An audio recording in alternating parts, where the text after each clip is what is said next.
Right గా details చూసినట్టయితే AP cabinet పలు కీలక నిర్ణయాలు తీసుకుంది. సీఎం చంద్రబాబు అధ్యక్షతన సమావేశమైంది. ఈ సమావేశంలో 10 అంశాలపై కేబినెట్ లో కీలకంగా చర్చించారు. పలు పాలసీలకు కేబినెట్ ఆమోదం తెలిపింది. AP textile, apparel and garments policy 2024-29కి కేబినెట్ లో ఆమోదం తెలిపిందని మంత్రి పార్థసారథి అన్నారు. 2047లో భాగంగా ఒక కుటుంబానికి ఓ పారిశ్రామికవేత్త లక్ష్యాల సాధనకు ఈ పాలసీ ఉపయోగపడుతుందన్నారు. షిప్ బిల్డింగ్ లోనూ ఏపీ మరింత అభివృద్ధి సాధించేలా నిర్ణయం తీసుకుందన్నారు. ఒక మెగా షిప్ యార్డ్ నిర్మాణం కోసం కూడా ప్రభుత్వం ప్రయత్నం చేస్తుందన్నారు మంత్రి Parthasarathy. Remote work, hybrid work, information technology and global competitive centres policy 4.0 24-29 ఏదైతే ప్రతిపాదన చేశారో ఆ బిల్లుకి ఆమోదం, ఆ పాలసీకి ఆమోదం తెలపడం జరిగిందని చెప్పి వీటిని ఎక్కువగా ఎంఎన్సీస్ ఫారిన్ కంట్రీస్లో ఎక్కువగా స్థాపిస్తూ ఉన్నారు.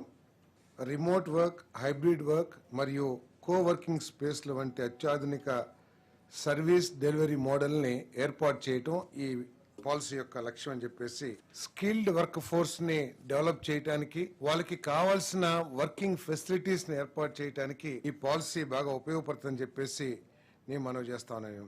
ఒకే సెంటర్ని ఏర్పాటు చేసి ఐటీ కంపెనీ, అక్కడే షాపింగ్ కాంప్లెక్స్, అక్కడే ఇంకేదన్నా ఎంటర్టైన్మెంట్ సెంటర్స్ కానివ్వండి, ఆ విధంగా ఒక కాంప్లెక్స్ లాగా తయారు చేయటం కోవర్కింగ్ స్పేస్లో భాగంగా చేస్తాం. 50% కేపెక్స్ కాస్ట్లో సబ్సిడీ ఇవ్వడం జరుగుతుందని చెప్పేసి మనం చేస్తాను. అదేవిధంగా మ్యాక్సిమం 2,000 రూపాయలు పర్ స్క్వేర్ ఫీట్, అంటే సపోజ్ ఒక 1000 స్క్వేర్ ఫీట్ డెవలప్ మినిమం 10,000 చేయాలి. 10,000 స్క్వేర్ ఫీట్ చేస్తే మ్యాక్సిమం 2,000 రూపాయలు పర్ స్క్వేర్ ఫీట్ సబ్సిడీ ఇచ్చే కార్యక్రమం చేస్తున్నాం అని చెప్పేసి ఈ రాష్ట్రాన్ని ఐటీ హబ్గా డెవలప్ చేయాలి. అదేవిధంగా INC policy, Andhra Pradesh textile, apparel and garments policy 4.0 24-29 ఏదైతే ప్రవేశపెట్టిందో ఆ పాలసీని కూడా కేబినెట్ ఆమోదించడం జరిగిందని చెప్పేసి మన రాష్ట్రంలో కూడా ఒక మెగా షిప్ యార్డ్ని ముఖ్యమంత్రి గారు ప్రత్యేకంగా ప్రధానమంత్రి గారితో చర్చించి, ఇంతకుముందు ఏదో స్టడీ చేశారు పోయిన ప్రభుత్వంలో, రిజెక్ట్ చేసినా కూడా ఆ ప్రభుత్వం ఏం పట్టించుకున్నట్టు కనపడలేదు. కానీ ముఖ్యమంత్రి గారు ఎట్టి పరిస్థితుల్లో మాకు ఒక మెగా షిప్ యార్డ్ కావాలి అని ప్రయత్నం చేస్తూ ఉన్నారు. దాన్ని కూడా సాధిస్తామని చెప్పేసి. అమరావతి నిర్మాణానికి ఏపీ ప్రభుత్వం కట్టుబడి ఉందన్నారు మంత్రి నారాయణ. న్యాయపరమైన అంశాలు దాటుకుని నెలాఖరులోగా టెండర్ పూర్తవుతుందన్నారు మంత్రి. ఈ నెలాఖరులోగా టెండర్స్ పిలిచి వర్క్ ప్రారంభిస్తామన్నారు. గత ప్రభుత్వం అమరావతిని పక్కన పడేసిందని, కూటమి వచ్చాక ఈ 6 నెలల్లో అనే అడ్డంకులు తొలగించామన్నారు. అయితే గత ప్రభుత్వం 3 ముక్కలు ఆటాడి ఆ యొక్క అమరావతి రాజధాని పక్కన పడేసింది. అయితే ఈ ప్రభుత్వం వచ్చిన తర్వాత ఈ 6 నెలల్లో దానికున్న అనేక అడ్డంకులు, లీగల్ విషయాలు కానీ అవన్నీ కూడా యాక్చువల్గా దానికి డిఫరెంట్ కమిటీలు సీఈలతో, ఎందుకంటే గత 5 సంవత్సరాల్లో పనులు ఆగిపోయినాయి. అయితే 5 సంవత్సరాల తర్వాత ఇప్పుడు చేయమంటే వాళ్ళు 5 సంవత్సరాల క్రితం 2017, 18, 19 ఇచ్చిన టెండర్లు చేయలేమని వాళ్ళు చెప్పటం, దాని మీద అది క్లోజ్ చేయడానికి నిర్ణయించుకుని కమిటీ వేసాము. 24వ తేదీ 7వ నెలలో సీఈలతో కమిటీ వేస్తే ఆ కమిటీ 30/10/24 అక్టోబర్ 30వ తేదీ సబ్మిట్ చేయడం జరిగింది. దాన్ని 27/11 యాక్చువల్గా అది క్యాబినెట్ అప్రూవ్ చేసింది. చేసిన తర్వాత దాని ప్రకారం వాళ్ళందరితో యాక్చువల్గా అధికారులు డిస్కస్ చేసి వాళ్ళ యొక్క అగ్రిమెంట్లన్నీ యాక్చువల్గా క్లోజ్ చేయడం జరిగింది. 7,391,65,00,000 వర్క్ మిగిలింటే, అంటే అప్పుడు 2014-19లో పిలిచిన టెండర్లలో ఇంతవరకు మిగిలింది. దానికి ఇప్పుడు టెండర్లు పిలిస్తే అడిషనల్గా 2,507,42,00,000 రేట్లు పెరిగినందువల్ల పెరిగింది. 33.92%. ఎస్ఆర్ రేట్లు అంటారు, అవి ఇరిగేషన్ డిపార్ట్మెంట్ టోటల్ కమిటీ నిర్ణయిస్తుంది. అంటే కంకరకు కానీ, స్టీల్కి కానీ, సిమెంట్కి కానీ ఎవ్రీ ఇయర్.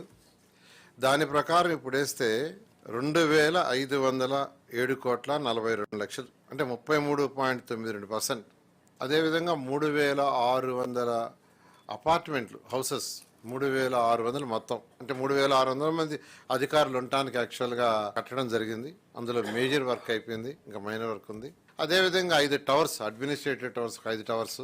అదేవిధంగా అసెంబ్లీ బిల్డింగు, తర్వాత హైకోర్టు బిల్డింగు, ఇవన్నీ కూడా యాక్చువల్గా పూర్తి చేయాల్సింది. ఈ మంత్ ఎండింగ్ లోపల మ్యాక్సిమం టెండర్స్ అన్ని పిలిచి నెక్స్ట్ మంత్ నుంచి వర్క్ టేకప్ చేయబోతుంది జరుగుతుంది. 1,50,000 కోట్ల రూపాయలు ఖర్చు చేస్తే హైదరాబాద్ అద్భుత నగరం అవుతుందని, టోక్యో, న్యూయార్క్ నగరాలతో పోటీ పడేలా చేస్తామని తెలంగాణ ముఖ్యమంత్రి రేవంత్ రెడ్డి అన్నారు. ప్రజాపాలన విజయోత్సవాల్లో భాగంగా హైదరాబాద్ లో నిర్వహించిన రైజింగ్ వేడుకల్లో ఆయన పాల్గొన్నారు. ఈ నగరమే మన ఆదాయం, ఈ నగరమే మన జీవన విధానం. ఈ నగరాన్ని మనం కోల్పోతే మనం సర్వం కోల్పోయినట్టే. హైదరాబాదు నగరమే ఈ రాష్ట్రం యొక్క ఆదాయము, ఆత్మగౌరవము. ఇది మనం నివసించడానికి ఉండే ఒక అద్భుతమైన నగరం.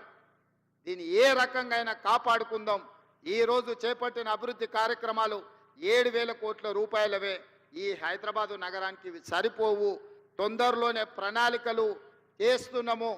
ఆ ప్రణాళికలతోని అంతర్జాతీయ నగరంగా తీర్చిదిద్దే బాధ్యత, విశ్వ నగరంగా రాణింపజేసే విధంగా రాబోయే రోజుల్లో అంతర్జాతీయ పెట్టుబడులు తీసుకొచ్చి ఈ నగరాన్ని అద్భుతంగా తీర్చిదిద్దడానికి రోజుకు 18 గంటలు పనిచేసే బాధ్యత మేమందరం తీసుకుంటామని చెప్పి మీ అందరికీ తెలియజేస్తూ, ఎక్కడైనా చెరువులు ఆక్రమించుకున్నోళ్ళు, నాలాలు ఆక్రమించుకున్నోళ్ళు, ఈరోజు కుంటలను ఆక్రమించుకున్న వాళ్ళ పాలిట హైడ్రా అనేది వాళ్ళ నిద్రలో కూడా, కలలో కూడా వాళ్ళు ఉలిక్కిపడి లేచే విధంగా పనిచేస్తుంది.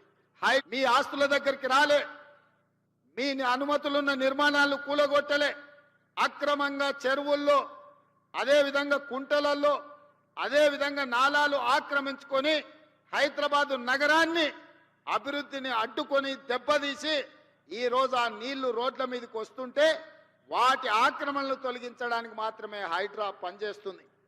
రియల్ ఎస్టేట్ దెబ్బతిన్నదని సోషల్ మీడియాలో ప్రకటనలు చేసినా ఇవాళ సూటిగా మీడియా మిత్రుల ద్వారా తెలంగాణ సమాజాన్ని నేను చెప్పదలుచుకున్నా. ఏప్రిల్ 1, 2023 నుంచి నవంబర్ 30, 2023 వరకు 6 నెలల్లో అభివృద్ధి. అదేవిధంగా మన ప్రభుత్వం వచ్చినాక ఏప్రిల్ 1, 2024 నుండి నవంబర్ 30 తారీఖు వరకు పోల్చినప్పుడు హైదరాబాద్ నగర రియల్ ఎస్టేట్ దాదాపుగా 29% అభివృద్ధి చెందింది. ఇది మా నిబద్ధతకు, మేమిచ్చిన అనుమతులకు హైదరాబాదు నగరానికి రియల్ ఎస్టేట్ ఆదాయం పెరిగింది, తగ్గలేదు. మంత్రి గారు ఈ రోజు గొప్పలు చెప్పుకుంటున్నారు కానీ కనీసం డ్రైనేజీ కాల్వలు కూడా తవ్వే ప్రయత్నం చేయలే. ఇవాళ ట్యాంక్ బండ్ మీదనో లేకపోతే శిల్పారామం దగ్గర వారు సెల్ఫీలు దిగుతున్నారు. వారు సెల్ఫీలు దిగి సెల్ఫ్ డబ్బా కొట్టుకునే శిల్పారామం కూడా ఆనాడు కాంగ్రెస్ పార్టీనే అభివృద్ధి చేసింది. వారు మర్చిపోయినట్టున్నారు. వారు అప్పుడప్పుడు ట్విట్టర్లో పెట్టే హైటెక్ సిటీ ఆనాడు మనం చేసిందే. ఈ ట్యాంక్ బండ్ ఏదో ఆయననే నిర్మించినట్టు, వాళ్ళ తాతగారు బుద్ధుడి విగ్రహం పెట్టినట్టు ఇవాళ ఫోటోలను చూపించి మేము నిర్మించినమని అబద్ధాలు చెప్పుకునే పరిస్థితి. ఎట్లా చేస్తే బాగుంటుందో మీ పాలసీ డాక్యుమెంట్ మాకు ఇవ్వండి. బీఆర్ఎస్ 10 ఏళ్ల అనుభవం చంద్రశేఖరరావు గారికి ఉంది. మున్సిపల్ శాఖ, ఐటీ శాఖ మంత్రిగా, ఇండస్ట్రియల్ మినిస్టర్గా కేటీఆర్ గారికి ఉంది. తండ్రి కొడుకులు కలిసి ఒక ప్రణాళికను తయారు చేసి పాలసీ డాక్యుమెంట్ తెలంగాణ సమాజానికి చూపించండి. ఎస్, ఈ ప్రభుత్వం ఈ ప్రణాళికతో ముందుకు వెళ్ళాలి, ఈ విధంగా అభివృద్ధి చేస్తే దీనికి అయ్యే నిధుల ఖర్చు ఇంత, ఈ నగరం అభివృద్ధి ఈ రకంగా చెందుతుంది, దీనికి ప్రతిపక్షంగా మేము సూచన చేస్తున్నామని మీరు ఒక పాలసీ డాక్యుమెంట్ తీసుకొని రండి. సహేతుకమైందైతే తెలంగాణ సమాజానికి హైదరాబాద్ నగరాన్ని అభివృద్ధి చేయడానికి ఉపయోగపడితే 100% మా ప్రభుత్వం ఆమోదిస్తుంది. అఖిలపక్ష సమావేశాన్ని మా ఉప ముఖ్యమంత్రి గారి నేతృత్వంలో అఖిలపక్ష సమావేశాన్ని ఏర్పాటు చేస్తాం. బీఆర్ఎస్ వాళ్ళు వాళ్ళ పాలసీ డాక్యుమెంట్ తీసుకొచ్చి చర్చించండి. బీజేపీ కిషన్ రెడ్డి కేంద్ర మంత్రిగా మీరు ఏం పాలసీ నగరాన్ని అభివృద్ధి చేయడానికి తెలంగాణ నిధులకు తీసుకొస్తారో అఖిలపక్ష సమావేశాన్ని ఈ వేదిక మీద నుంచి మా ఉప ముఖ్యమంత్రి గారిని నేను రిక్వెస్ట్ చేస్తున్నా. మిమ్మల్ని అఫీషియల్లీ క్యాబినెట్ సబ్ కమిటీ కింద, క్యాబినెట్ సబ్ కమిటీ మినిస్టర్స్గా వీరి ముగ్గురిని నేను నియమిస్తున్న ఈ వేదిక మీద నుంచి నేను ఆదేశాలు ఇస్తున్నా చీఫ్ సెక్రటరీ గారికి. తక్షణమే ఈ ఆర్డర్ రిలీజ్ చేయండి. వారు అఖిలపక్ష సమావేశాన్ని ఏర్పాటు చేస్తారు. మొదట బీజేపీ వాళ్ళు వాళ్ళ ప్రతిపాదన దేండి, తర్వాత బీఆర్ఎస్ వాళ్ళు దేండి. అదేవిధంగా తెలంగాణను అభివృద్ధి చేయాలనుకున్న మేధావులు కూడా మీరు సూచనలు ఇవ్వండి. నూతన భవనాలు లేఅవుట్ల ఆమోదానికి సంబంధించిన నూతన వ్యవస్థ బిల్ నౌ వ్యవస్థను మంత్రి శ్రీధర్బాబు ప్రవేశపెట్టారు. షార్ట్ ఫిలిం ద్వారా బిల్ నౌ గురించి అధికారులు వివరించారు. డిజిటల్ రంగంలో కొత్త అధ్యాయం మొదలు కాబోతోందని మంత్రి అన్నారు. గత సంవత్సరంలో హెచ్ఎండీ ఆధ్వర్యంలో ఎన్నో ఏళ్లుగా పెండింగ్ లో ఉన్న రక్షణ శాఖ భూములకు ఆమోదం తెలుపుతున్నామన్నారు. 2 ఎలివేటెడ్ కారిడార్ల నిర్మాణం 18 కిలోమీటర్ల పొడవుతో నిర్మాణం చేపడుతోందన్నారు. హైదరాబాద్ నగరం వివిధ ఆర్థికమైన అంశాలతో కూడుకున్న ప్రగతిని సాధిస్తూ దాంట్లో సీమ భాగంగా స్ట్రాంగ్గా ఉన్న రియల్ ఎస్టేట్ భాగం సంబంధించి అదేవిధంగా సామాజిక ఆర్థిక పరిస్థితులను మెరుగుపరిచే ఓ కార్యాచరణలతో మన హైదరాబాద్ నగరం ఏ విధంగా ముందుకు సాగుతూ ఉంది. దాంట్లో భాగంగానే ఈ గ్రోత్ రేట్ కూడా ప్రత్యేకంగా కనబడతా ఉంది. రియల్ ఎస్టేట్ రంగంలో ఇప్పటికి కూడా హైదరాబాద్ మొదటి స్థానంలో ఉంది. ఒక విధంగా చూస్తే డొమెస్టిక్ రెసిడెన్షియల్ ప్రైస్ అప్రిషియేషన్, అదేవిధంగా వివిధ రియల్ ఎస్టేట్కు సంబంధించిన ప్రధానమైన కొత్త కట్టడాలు కానీ లాంచెస్ కానీ వివిధ రకమైన వాళ్ళు సేల్ చేసే దాంట్లో నెంబర్ 1గా ఉందని అనేక రిపోర్ట్స్ కూడా చెప్తా ఉన్నాయి. ఈరోజు జిఎస్డిపి గ్రోత్ రేట్ మనకు సంబంధించి గత 15 సంవత్సరాలుగా మన తెలంగాణ హైయెస్ట్ పర్ఫార్మర్గా యాన్యువల్ గ్రోత్ రేట్ మొత్తం తెలంగాణకు సంబంధించి దాదాపు 11% ఈ మనం అనుకున్న 15 నుంచి 16 సంవత్సరాలు గ్రోత్ రేట్ ప్రత్యేకంగా కనబడతా ఉంది. ఈరోజు మన హైదరాబాద్ నగరం వివిధ ఆర్థికమైన అంశాలతో కూడుకున్న ప్రగతిని సాధిస్తూ దాంట్లో సీమ భాగంగా స్ట్రాంగ్గా ఉన్న రియల్ ఎస్టేట్ భాగం సంబంధించి అదేవిధంగా సామాజిక ఆర్థిక పరిస్థితులను మెరుగుపరిచే ఓ కార్యాచరణ. ఇక సీఎం రేవంత్ రెడ్డిపై మాజీ మంత్రి BRS MLA Harish Rao fire అయ్యారు. సర్కార్కు చేతనైంది ఒక్కటేనని, తప్పు చేసి దబాయించడం, తప్పుడు కేసులు బనాయించడమేనని ట్వీట్ చేశారు. ఇచ్చిన హామీలను నెరవేర్చకుండా ఎగవెదిన రేవంత్ రెడ్డి అని అన్నందుకు బేగం బజార్ పోలీస్ స్టేషన్లో తప్పుడు కేసు పెట్టించారన్నారు. రేవంత్ 2 నాల్కల వైఖరిని బట్టబయలు చేసినందుకు, ప్రజాక్షేత్రంలో నిలదీసినందుకు తట్టుకోలేక పంజాగుట్ట స్టేషన్లో మరో తప్పుడు కేసు పెట్టించారన్నారు హరీష్ రావు. రేవంత్ 1,00,000 తప్పుడు కేసులు పెట్టించినా సరే ప్రజల పక్షాన ప్రశ్నించడం ఆపనంటూ ట్వీట్ చేశారు హరీష్ రావు.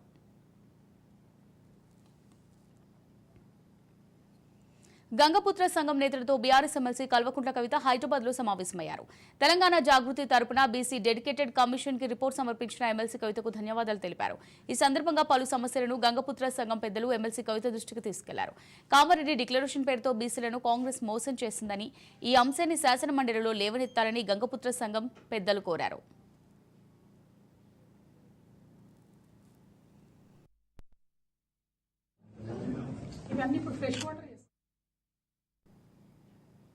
హైదరాబాద్ రాజ్ భవన్ లో గవర్నర్ జిష్ణుదేవ్ను మర్యాదపూర్వకంగా కలిశారు మంత్రులు పొన్నం ప్రభాకర్, శ్రీధర్బాబు, సీతక్క. ఈ నెల 5వ తేదీన ఇందిరా మహిళా శక్తి బజార్ కార్యక్రమం ప్రారంభ సందర్భంగా గవర్నర్ జిష్ణుదేవ్ వర్మను మంత్రులు ఆహ్వానించారు.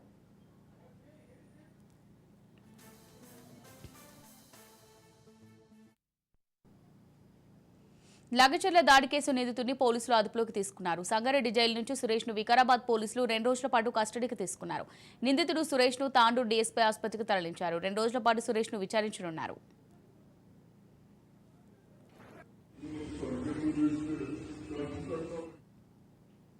నలభై ఏళ్లలో 45% చెరువులు ఆక్రమణలకు గురయ్యాయన్నారు హైడ్రా కమిషనర్ రంగనాథ్. చెరువులోకి నీటిని తరలించే కాలువలు కనుమరుగయ్యాయన్నారు.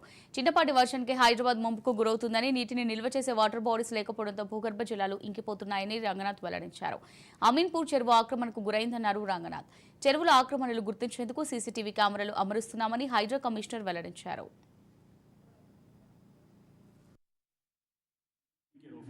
And our jurisdiction extends up to the Outer Ring Road, that is Hyderabad suburbs, which is almost about 2,000 square kilometers, and this constitutes about 2% of the total Telangana state area, geographical area. And the population in this particular area, if you see, it is almost like more than 1.6 crores, which accounts for almost more than 40% of the total Telangana population. And the vehicular population is humongous, that is almost like 80 lakhs of the vehicles, they keep plying on the roads of this particular, Hydra jurisdiction. Now, after the creation of this particular institution, we had, our team had visited the National Remote Sensing Agency here at Hyderabad itself, and we interacted with the director, NRSC, and also the various scientists and technical staff there. And they have made a presentation to us mentioning that between 1979 to 2023. That is within a span of 44 years. 61% of the lakes in Hyderabad have been encroached upon. So this is a very, alarming statistics, and hardly we have about 38% of the water bodies remaining. And the pace with which the encroachments are happening, if they are unchecked at this stage, probably in the next 15 to 20 years, you will have all the water bodies. జలవనరుల శాఖపై AP సచివాలయంలో ముఖ్యమంత్రి చంద్రబాబు సమీక్ష సమావేశం నిర్వహించారు.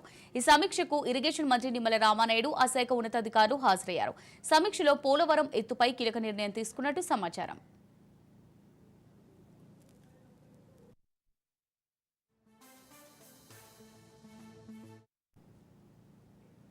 ఏపీకి కేంద్ర ప్రభుత్వం shock ఇచ్చింది. కడప స్టీల్ ప్లాంట్ కు సంబంధించి కేంద్ర ప్రభుత్వం సంచలన ప్రకటన విడుదల చేసింది.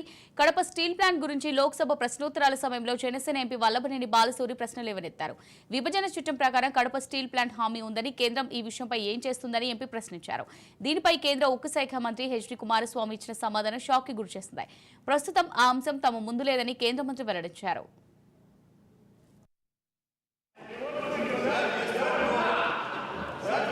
Honorable Speaker, at present, that issue is not in front of our ministry at this stage. If that issue comes, actually, we will try to consider it. Central government is supposed to set up. Kakinada పోర్టులో Stella ship ను seize చేసినట్టు Kakinada collector తెలిపారు. గత నెల 27న ship లో దొరికింది ration రైసే అన్నారు. అసలు ఆ రైస్ ఎక్కడి నుంచి వచ్చింది, ఎవరు సప్లై చేశారనే దానిపై విచారణ చేస్తున్నామని వెల్లడించారు. విచారణకు 5 శాఖల అధికారులతో టీం ఏర్పాటు చేశారు. Revenue, police, civil supply, port, customs అధికారులతో టీంను ఏర్పాటు చేసినట్టు కలెక్టర్ తెలిపారు.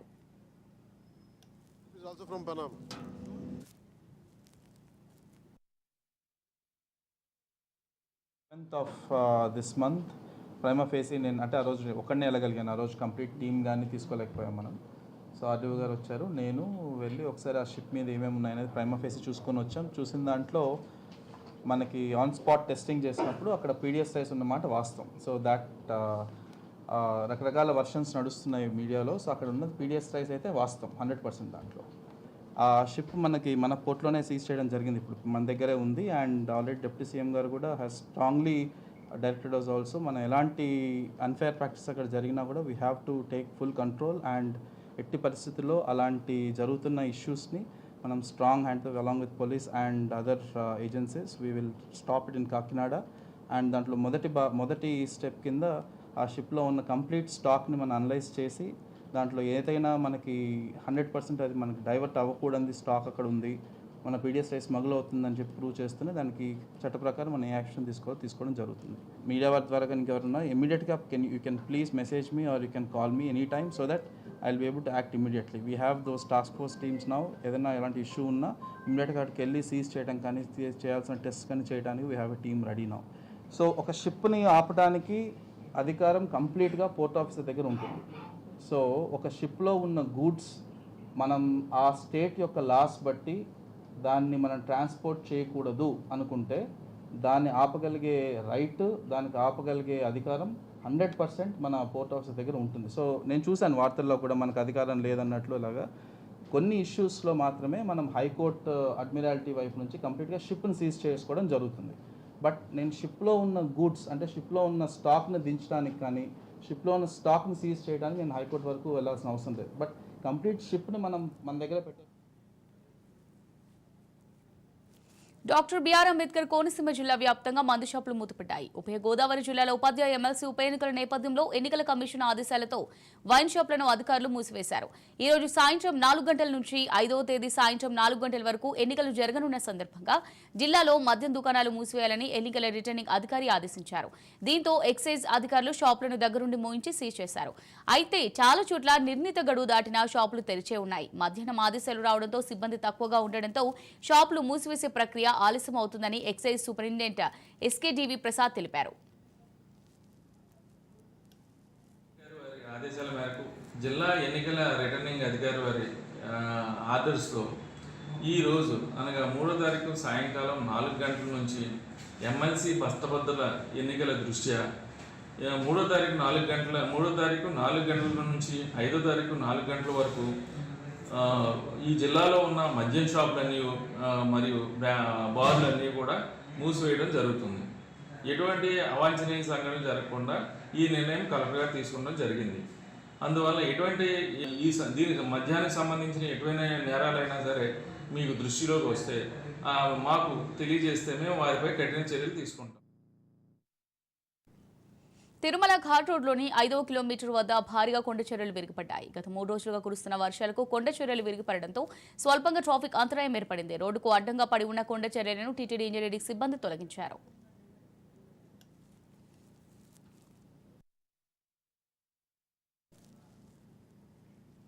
అదానీ ఇష్యూపై విపక్షాల ఆందోళనలు ఉధృతమవుతున్నాయి. ఇందులో భాగంగా పార్లమెంట్ ఆవరణలో ఇండియా కూటమి ఎంపీలు నిరసన చేపట్టారు. అదానీ మోదీకి వ్యతిరేకంగా నినాదాలు చేస్తూ అదానీ అంశంపై చర్చ జరపాలని డిమాండ్ చేశారు. నిరసనలో రాహుల్ గాంధీ, ప్రియాంక గాంధీ ఉన్నారు.